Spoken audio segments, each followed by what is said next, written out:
ایک نیک شخص تھا، بڑا نیک نمازی تھا، غریب بہت تھا۔ نماز عشاء فارغ ہو کر جب گھر پہ آیا تو پتہ چلا بچے سو گئے ہیں۔ اپنی زوجہ سے پوچھا کہ بچوں نے نماز پڑھ لی ہے؟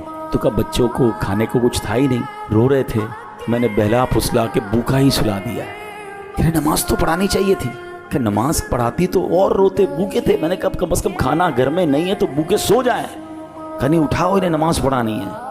تو کہتی ہے با کہ اگر میں نے اس کو اٹھایا، ان کو بچوں کو اٹھایا تو ان کو پھر بھوک ستائے گی، کھانا کدھر سے لاؤں گی؟ کیا کمال کا اس بندے نے جواب دیا۔ وہ کہتا ہے کہ میرا کام انہیں روٹی دینا نہیں ہے، میرا کام نماز پڑھانا ہے۔ میرا کام میں کروں گا، جس کا کام رزق دینا ہے وہ اس کا کام ہے۔ ان کو اٹھاؤ، ان کو نماز پڑھاؤ، مجھ پر ذمہ داری ہے کہ میں بچوں کو نماز پڑھاؤں۔ بھوکے سوئے ہوئے بچوں کو جگایا گیا، نماز کے لیے بچوں کو کھڑا کیا، ابھی سلام نہیں پھیرا تھا، دروازے پر دستک ہوتی ہے، ایک شخص باہر کھانے کی ٹرے